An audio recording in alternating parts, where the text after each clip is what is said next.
सोनपुर नाम का एक गांव था जहां दुर्गा और उसका पति भोला रहते थे। वो दोनों बहुत गरीब थे। उनकी कोई औलाद नहीं थी, इसलिए वो दोनों बहुत दुखी रहते थे। उनकी शादी को 5 साल हो चुके थे, लेकिन औलाद का सुख उन्हें अभी भी नहीं मिला था। एक दिन दुर्गा अपने पति से कहती है, सुनो जी, हमारी शादी को इतने साल हो गए, लेकिन भगवान ने अब तक हमारी नहीं सुनी। हाँ, तू कहती है ना कि भगवान पर भरोसा रखो, उसके घर देर है अंधेर नहीं। वो दोनों बात कर ही रहे होते हैं कि भोला की माँ वहां पर आ जाती है और वो कहती है, देख भोला बेटा, मैं तो कहती हूँ कि तू दूसरी शादी कर ले। ये दुर्गा तो हमें पोते का सुख नहीं देने वाली। माँ की ये बात सुनकर दुर्गा रोने लगती है और भागकर घर के मंदिर में देवी माँ के सामने बैठकर रोने लगती है। माँ, तू भी कैसी बेकार की बातें करती है, बेचारी को रुला दिया तूने। ऐसा कहकर वो दुर्गा के पास चला जाता है। वो दुर्गा से कहता है, देख दुर्गा, रो मत। इस बार नवरात्रि में हम दोनों ही माँ से प्रार्थना करेंगे और उसके पूरे 9 के 9 व्रत रखेंगे। शायद वो इस बार हमारी मनोकामना पूरी कर दे। हाँ जी, तुम ठीक कहते हो। इस बार तो देवी माँ को मेरी पुकार सुननी ही पड़ेगी। कुछ दिनों में नवरात्रि शुरू हो जाती है। बेचारे दोनों ही बहुत गरीब थे। उनके पास ना तो पूजा का सामान लाने के लिए पैसे थे, ना ही माँ को चढ़ाने के लिए प्रसाद था। वो बेचारे लोगों के घरों में काम करके अपना गुजर बसर करते थे। जैसे तैसे उन्होंने पैसे की व्यवस्था की और माँ के व्रत रखने शुरू कर दिए। अब वो दोनों रोज सुबह मंदिर जाते और वो देवी माँ के सामने प्रार्थना करते थे, हे देवी माँ, अपना आशीर्वाद दे, मेरी झोली भी भर दे माँ, मेरी झोली भी भर दे। एक दिन की बात है, जब वो दोनों मंदिर से वापस लौट रहे थे, उन्हें रास्ते में एक बूढ़ी औरत मिली। वो बेचारी बहुत ही दीनहीन हालत में लग रही थी। बूढ़ी औरत उनके पास जाती है और उनसे खाने के लिए कुछ मांगती है, लेकिन उनके पास तो कुछ नहीं था। तो दुर्गा उसे मंदिर का प्रसाद ही पकड़ा देती है। प्रसाद लेकर वो बूढ़ी औरत बहुत बहुत खुश होती है और उन्हें आशीर्वाद देकर वहां से चली जाती है।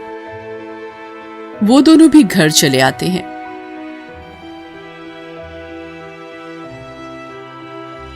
वो दोनों उस मंदिर के प्रसाद से ही अपना व्रत खोलते थे, लेकिन आज तो उनके पास कुछ भी नहीं था। तो बेचारे दोनों ने पानी पीकर ही अपना व्रत खोला। दूसरे दिन भोला अपने काम पर जा रहा था। तभी वो बूढ़ी औरत उसके सामने आ जाती है और अचानक जमीन पर गिर जाती है। भोला भागकर उसके पास जाता है और उसे उठाकर एक जगह पर बिठा देता है। वो बूढ़ी औरत भोला से कहती है, बेटा, बहुत भूख लगी है, कुछ खाने के लिए दे दे। अरे माई, मेरे पास तो कुछ भी नहीं, मैं तुझे क्या दूं?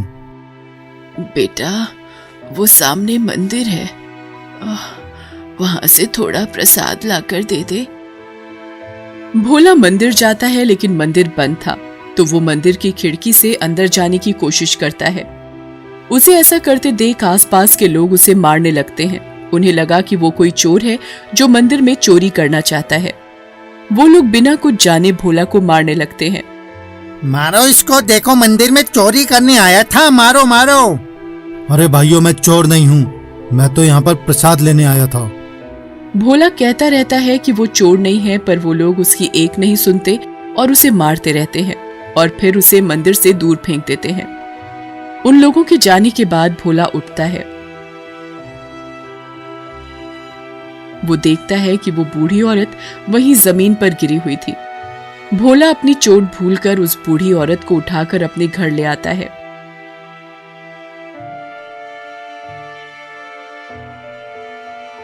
घर आकर जब उसकी माँ ये सब देखती है तो वो भोला से कहती है, अरे मेरे भोले बाबा, ये किसे उठाकर ले आया? कौन है ये बुढ़िया? भोला उसे सारी बात बताता है। इतने में उसकी बीवी दुर्गा भी अंदर से आती है। वो बिना कुछ सुने ही उस औरत के लिए पानी लाती है और उसके मुंह में डालती है। कुछ देर बाद उस औरत को होश आ जाता है। इतने में दुर्गा का ध्यान भोला पर जाता है। वो देखती है कि भोला को तो बहुत चोट लगी है, उसके सिर से खून बह रहा है।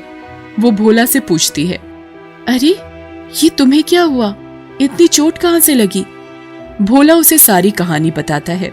सारी बात सुनकर दुर्गा कहती है, तुम्हारी ये लोगों की मदद करने की आदत गई नहीं। खैर कोई बात नहीं। ऐसा कहकर वो भोला के सर आंगन की मिट्टी लगा देती है। ये सब वो बूढ़ी औरत देख रही थी। वो कहती है, अरे बेटी, ये क्या कर रही है? दवा लगाने के बजाय तूने मिट्टी लगा दी इसके माथे पर। माई, हम इतने गरीब हैं कि हमारे पास दवाई के लिए तो छोड़ो, खाने के लिए भी पैसे बड़ी मुश्किल से आते हैं। वो औरत भोला के पास जाती है और कहती है, बेटा मुझे माफ कर दे, मेरी वजह से तुझे मार खानी पड़ी। अच्छा बेटा, अब मैं चलती हूँ, तेरा भला हो।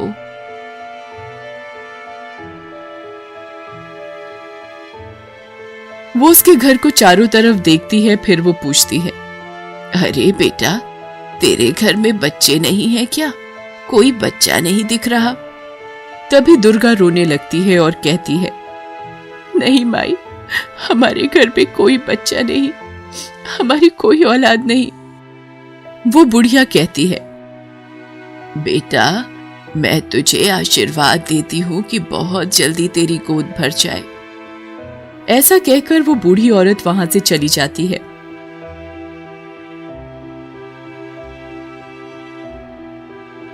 माँ भोला से कहती है, तुम दोनों एक ही थाली के चट्टे बट्टे हो, ना जाने किसकी किसकी मदद किए फिरते हो, तुम्हारा कुछ नहीं हो सकता।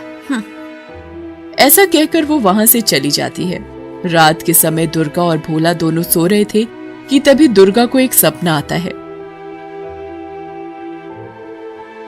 वो देखती है कि दुर्गा माँ उसे एक बच्चा दे रही है।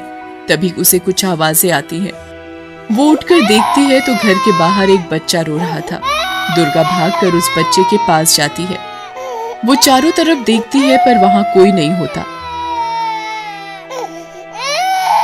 वो भोला को कहती है, सुनो जी, ये बच्चा ना जाने यहाँ कहाँ से आ गया और आसपास कोई दिख भी नहीं रहा, ना जाने किसका होगा, क्या करें? अब भोला कहता है, चल इसे उठाकर अंदर ले चलते हैं, सुबह देखते हैं। वो बच्चा जोर जोर से रो रहा था, लेकिन जैसे ही वो दुर्गा की गोद में आता है, वो दुर्गा को देखकर हंसने लगता है और चुप हो जाता है, जैसे कि दुर्गा ही उसकी माँ हो। भोला भी ये देखकर हैरान था।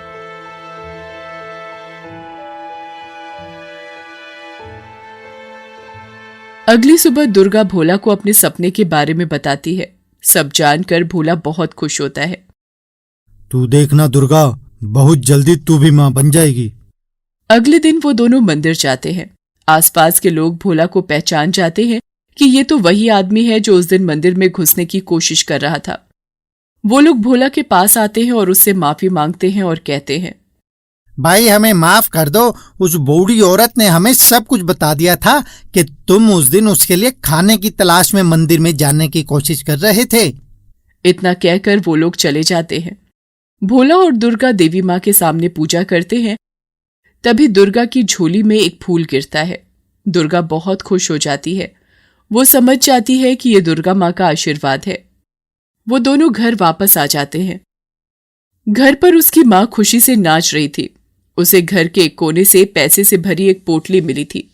वो भी समझ गई थी कि जरूर ये देवी माँ का ही आशीर्वाद है। भोला अपनी माँ को सारी बात बताता है। माँ भी ये बात सुनकर पिघल जाती है और दुर्गा को अपने गले लगा लेती है और उससे माफी मांगती है। वो तीनों मिलकर दुर्गा माँ को प्रणाम करते हैं।